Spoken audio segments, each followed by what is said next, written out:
सर्वांना सस्नेह जय जिजाऊ जय हरी। मी हबप ज्योतिताई राजे जाधव, राहणार शिंदखेड राजा, प्रदेश महासचिव संत नामदेव तुकाराम वारकरी परिषद मराठा सेवा संघ प्रणित।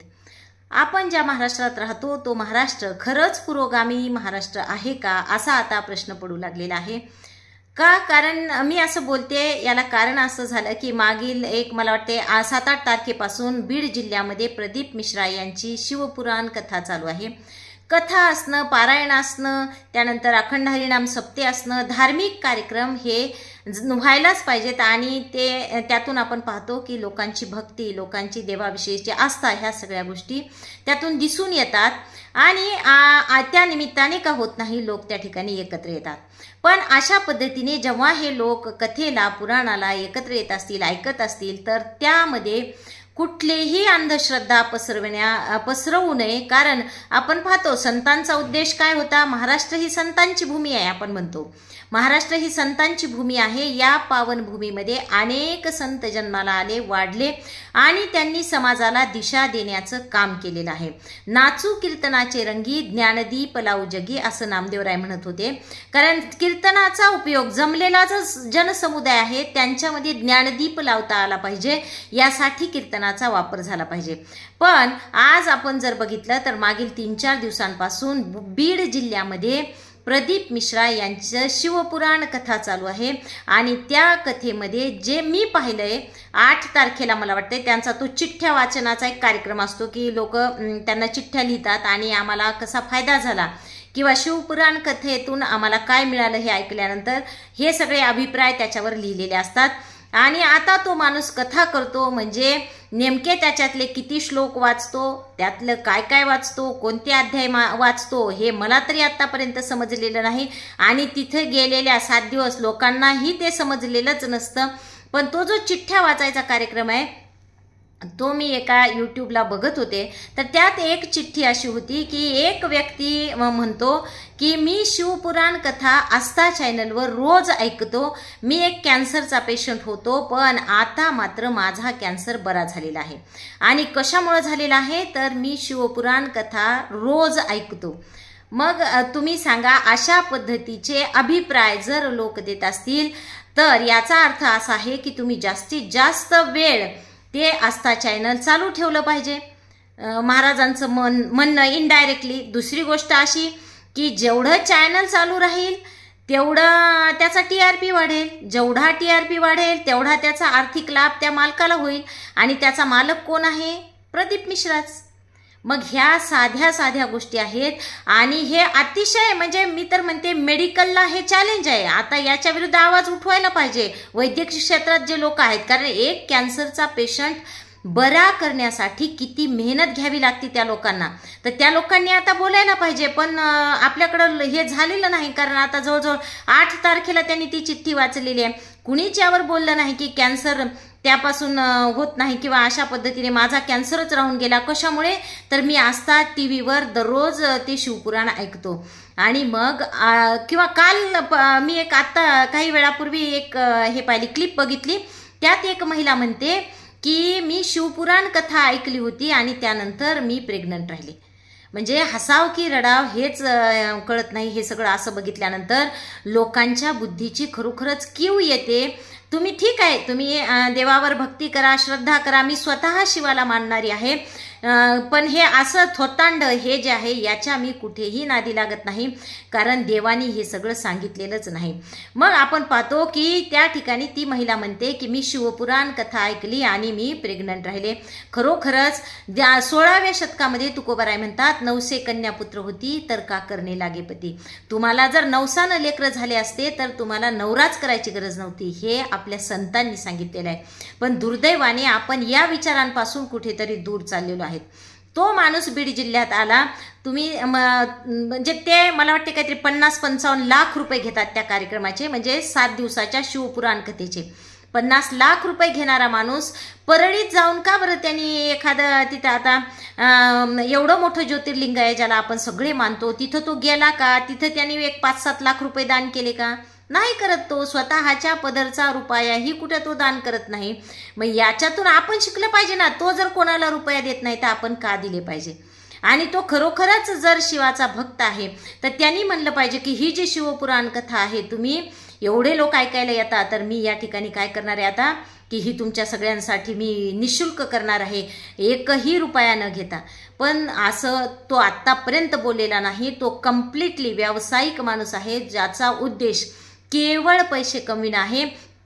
आणि तो का कमवतोय हे पैसे, तो का सक्सेस झाला? कारण आपल्या लोक बुद्धी गहाण पडल्यासारखे वागतात आणि संतांच्या विचारापासून दूर गेलेले आहेत. नाहीतर तुकोबाराय म्हणतात, सत्य असत्याशी मन केले ग्वाही, मान येले नाही बहुमता. की काय सत्य आहे काय असत्य आहे हे जाणून तर घ्या. ठीक आहे, तिथं 50,000 महिला तिथं जातात म्हणून मी तिथं गेलंच पाहिजे असं नाही. तुम्ही तुमच्या मनाला मान येले नाही बहुमता, म्हणजे जे अनेक लोक करतात ते मी केलंच पाहिजे असं नाही. सत्य असत्याशी मन केले ग्वाही, काय सत्य आहे काय असत्य आहे हे जाणून तर घ्या, हे समजून तर घ्या. देवाने बुद्धी दिली आहे, तिचा वापर तर करा आणि नंतर ठरवा की मला ते करायचंय की नाही करायचंय. मध्ये पाहतो आपण, त्यांनी सांगितलं की एक मणी तुमच्या घरामध्ये ठेवा, रुद्राक्ष, आणि तो जर ठेवला तर आपोआप तुमच्या घरामध्ये पैसा येईल. असं होतच नसतं कधी, कारण कष्टाला पर्याय असूच शकत नाही, आपोआप पैसा येतच नाही. तुकोबाराय म्हणतात की जोडून या धन उत्तम व्यवहारी, उदास विचारे वेच करी. म्हणजे जीवन जगायला पैसा लागतोच आणि तो योग्य मार्गाने कमवला पाहिजे, कारण वाईट मार्गाने कमवलेला पैसा कधीही सुख देत नाही. मग अशा पद्धतीने जिथे आपल्या संतांनी पावलोपावली उपदेश केलेले आहेत की जीवन कसं जगलं पाहिजे, कसे संतांचे विचार अंगीकारले पाहिजे, कशी आयुष्यामध्ये प्रगती केली पाहिजे, कसा शेवट तुमचा सुखात होईल, इथपर्यंत सांगितलेलं आहे. मग एक माणूस बाहेरच्या राज्यातून येतो आणि तुम्हाला अशा भंपक कथा सांगतो आणि तुम्हाला अंधश्रद्धेकडे ओढत नेतो, हे कितपत योग्य आहे? तुम्हाला तरी योग्य वाटतं का? आणि हजारोच्या संख्येने लोक तिथं गर्दी करत आहेत.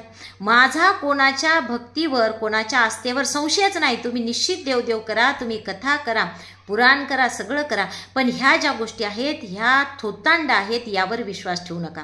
कारण एखाद्या माणसाला जर उद्या कॅन्सर झाला आणि तो आस्था टीव्ही पुढे बसून राहिला, त्याचा कॅन्सर बरा होईल असा जर तो वाट पाहित आणि त्याची जर आजार वाढला तर याला जबाबदार कोण आहे? कारण या माणसाने असे वक्तव्य करूच नयेत, कारण या अगोदर त्याला हे माफी मागावी लागली होती. कारण मला वाटते काय एक वर्षभरापूर्वीची गोष्ट आहे, त्यांनी सांगितली होती, ती तशीच चिठ्ठी वाचली होती की मी ही अमुक अमुक महिला आहे आणि मला गर्भपिशवी नाही तरी मला मूल झालं.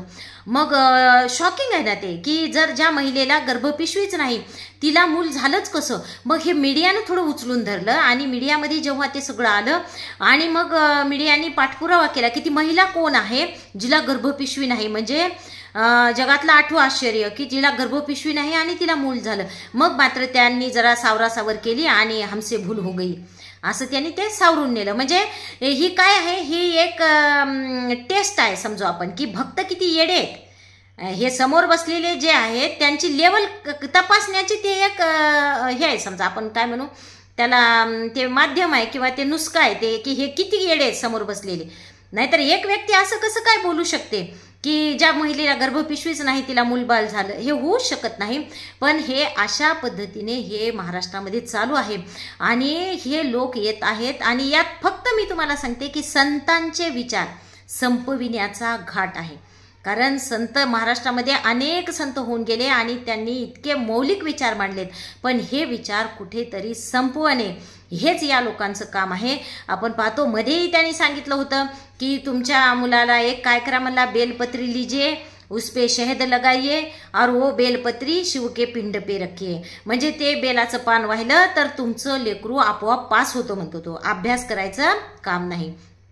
हे तर आपल्याला सुद्धा माहित आहे. आजकाल लेकरं नापास होतच नाहीत, पण तुमचं लेकरू बाउंड्रीवर पास होईल तर ते आयुष्यात काय कामाचं आहे मला सांगा.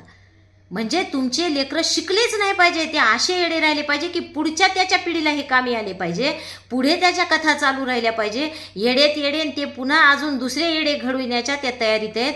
आणि म्हणून आपल्या संतांनी तर सांगितलंय, तुकोबाराय म्हणतात, असाध्य ते साध्य करिता सायास कारण अभ्यास तुका म्हणे. असाध्य गोष्ट तुम्ही साध्य करू शकता फक्त कशाने? अभ्यासाने. त्याला पर्याय असूच शकत नाही. अभ्यासाच्या जीवावर तुम्ही कुठलीही गोष्ट साध्य करू शकता. मग बंधू भगिनींनो, कुणाच्याही भावना दुखाव्यात असा माझा या व्हिडिओतून उद्देश नाही.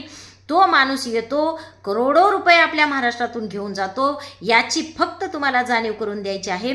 आणि कशा पद्धतीने त्याच्या कथांचं जे अरेंजमेंट आहे, आता तर ज्या संस्थेने ते केलेलं आहे ते खरोखरच जिथं संतांचा वारसा, आपल्या वारकरी संप्रदाय आपल्या संतांचा वारसा सांगणारी कथा असायला पाहिजे होती, पण दुर्दैवाने त्या ठिकाणी शिवपुराण कथेसारखं, आणि तीही प्रदीप मिश्रा यांना बोलून ती कथा केली जात आहे. हे अत्यंत शोकांतिक आहे, कारण हा माणूस महाराष्ट्राचं वाटोळच करायला महाराष्ट्रामध्ये येतो. सगळ्यात महत्त्वाचं म्हणजे संतांचे विचार संपविण्यासाठीच तो येतो, कारण आपल्या सगळ्या संतांचे विचार हे अतिशय पुरोगामी आहेत, अतिशय विज्ञानवादी दृष्टिकोन सगळ्या संतांचा आहे. पण हा इथे येतो आणि असं काहीतरी सांगतो. तर यापासून नक्की जा, कथा ऐकायला जाऊ नका असं माझं म्हणणं नाही, पण तुम्हाला जे योग्य वाटतं तेच तिथून घ्या. जे अंधश्रद्धेकडे ढकलणार आहे, जे तुम्हाला दुर्गतीकडे नेणार आहे, तुमचे विचार खुंटवणार आहे, ते तिथंच सोडून द्या, किंवा त्यानंतर तुम्ही तिथे जाऊही नका. पण या सगळ्या गोष्टींचा विचार हा व्हिडिओ ऐकल्यानंतर एकदा नक्की करा आणि त्यानंतर ठरवा की खरोखरच त्या कथेला जावं का, किंवा प्रदीप मिश्रा खरोखरच एक गुरु मानण्याच्या किंवा कथावाचक या रूपात पाहण्याच्या लायकीचा तो माणूस आहे का, एवढं निश्चित बघा. या ठिकाणी थांबूयात. धन्यवाद.